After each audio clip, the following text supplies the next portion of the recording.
Well, y'all, the players have reported to spring training. The spring training games start this coming week, so I figured now is a perfect time to give you my predictions for the 2025 MLB season. So we're going to start with my division predictions. We start in the American League and the AL East. In last place, I have the Blue Jays. Now, Toronto didn't have that good of an offseason. Yes, they did get Santander. Santander is pretty good, but also they needed to do a lot more. And plus, I'm getting the feeling this is the end of the road for guys like Vladdy and Bo Bichette, if you catch my drift. In fourth place, I have the Rays. Now, I think it's worth noting Tampa actually did stick around in the wild card race deceivingly long. And also, they have the best farm system in baseball. They're going to keep getting better as they bring their prospects up. I mean, we're already seeing this with Junior Caminero. Don't get me wrong, Tampa's not a playoff team, but their future is very bright. In third place, I have the Orioles. Now, I feel like this was Baltimore's big chance this offseason to take a swing and keep up with the rest of the AL East, the Yankees and the Red Sox and etc. And they just didn't do it. I mean, they got a couple pieces, they made a couple moves, but I just don't think it's going to be enough to stay in the top two. In second place, I have the Yankees. Now, New York is still a playoff team, don't get me wrong, but their lineup and their outfield took a major hit when Soto left, and now the outfield just doesn't really scare me outside of Aaron Judge, obviously. And as for their rotation, yes, they have Garrett Cole, yes, they have Luis Heel, but I just don't see that as the best rotation in the American League. Maybe not even the best rotation in the AL East. And speaking of which, in first place in the AL East, I have the Red Sox. Now, Boston had the best offseason in the AL East, and they hit on all their marks. They got all the pieces they needed. They did exactly what they needed to do. And I think the Red Sox, if they stay healthy, but then again, that's a concern across the board here, at full health, I believe the Red Sox are the best team in the American League East, and they could make a run for the American League title. Now we move to the AL Central. In last place, I have the White Sox. Yeah, this was not a surprise. Now, I don't think Chicago is going to be quite as bad as they were last year, low as the bar may be, but yeah, they're the only team in the Central that has no shot at the playoffs. Let's put it like that. In fourth place, I have the Twins. At full health, Minnesota is a playoff team. At full health, they might even be able to give somebody a run in the playoffs. But the problem is at full health. And this Twins team has been ridiculously banged up, especially last season. And also, even at full health this time around, I don't know if they can stand up to the other three teams in this division. Speaking of which, in third place, I have the Guardians. Now, I know that's a bit of a hot take, and Cleveland has one of the best rotations in the league.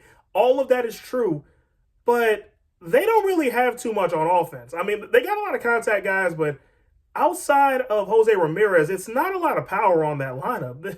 It's not a lot that actually scares me, unlike the other two. In second place, I have the Tigers. Now, Tarek Skubal, if you ask me, is at least a front runner for Cy Young. He's going to be in that conversation. Plus, Detroit is getting better. Like, their lineup is getting better. They're solid. Plus, Jackson Job's coming up. He is a dog. And Jack Flaherty's solid too. This Tigers team is going to be a problem in the American League. But there is still one team I like better in the AL Central, and that is the Royals. Kansas City's got a shutdown rotation. They've got a phenomenal lineup, including Bobby Witt, who at least is going to be in the conversation for MVP. The AL Central is leaps and bounds better than it was a year ago at this time, at least better than it was looking a year ago at this time. And I think the Royals have what it takes to get it done in the AL Central. Now moving over to the AL West, in last place, I have the Angels. Now, this shouldn't be a hot take at all. The Angels are an openly rebuilding team, and they've got a long way to go. They got to build up the whole lineup. They got to build up pretty much the whole pitching rotation. And they've got some vets. They got some free agent acquisitions that they can flip at the deadline to do that, which they really need to do because the Angels really need to fix their farm system as well. In fourth place, I have the Athletics. Now, the A's are going to be a scrappy team. They're going to be a pest to deal with for the higher tier competition in the American League. But it's just, I don't think they have enough to be up there with the big boys yet. They're about a year or two removed from being a playoff team, but not yet, buddy.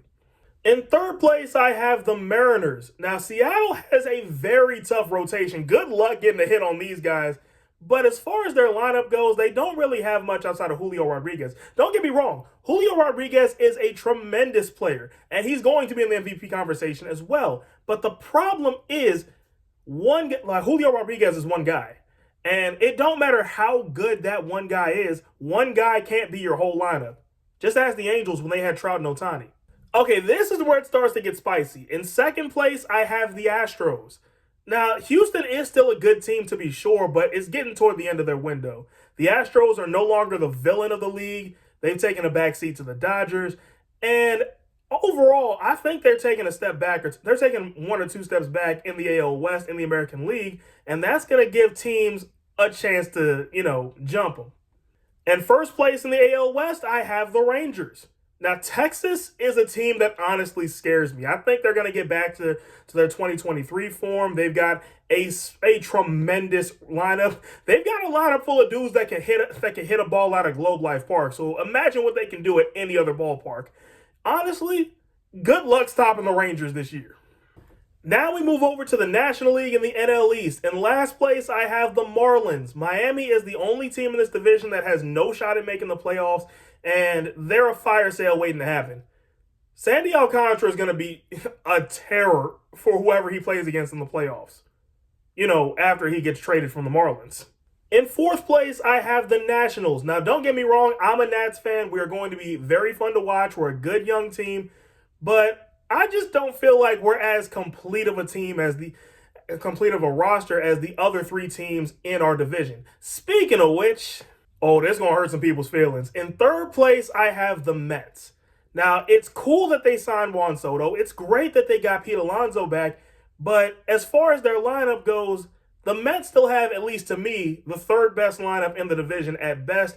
And what this season's going to come down to for them is the depth of their pitching rotation.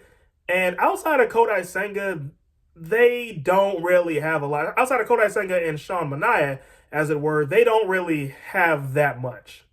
In second place, I have the Phillies. Philly is a dangerous lineup, and they got at least 2 or 3 guys on their rotation that you can count on to give you innings consistently. But the issues are, A, they were very hot and cold last season, a very streaky team. And B, there is a very big reason the Phillies won the NL East last year that they can't exactly count on to come into play again this year, at least hopefully not. But we're about to get into that, don't worry. And in first place, I have the Braves. Now, I do know Philly won last year, but that don't necessarily mean they were the better team because at full health, Atlanta is scary. They're getting Acuna back. They're getting Strider back.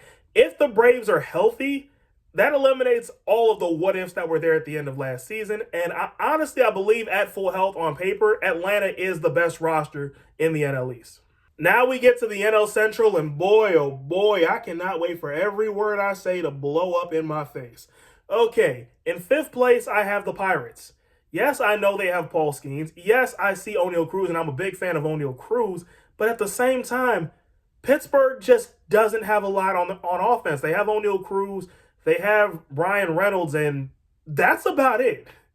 I just don't know if I can put Pittsburgh ahead of anybody in the Central. In fourth place, I have the Cardinals. St. Louis is a perfect definition of a team that's on their way, but they're not there yet. They got a couple prospects. Even then, their farm system isn't what it used to be. But they're still going to need to stack some more, and they very clearly are not a playoff team yet. That's still about 2 or 3 years away.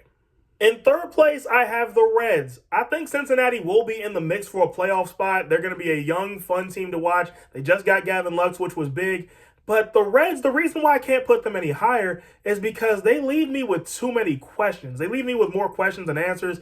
And I don't think all of those questions will be sorted out in the next 162 games. So third place is where the Reds reside. In second place, I have the Brewers. Now, the Brewers pitching staff, I know the deal with them. Milwaukee's always got pitchers. They always end up with some of the best staffs in the National League. But the problem here is their lineup. The Brewers lineup is very boom or bust with emphasis on the bust.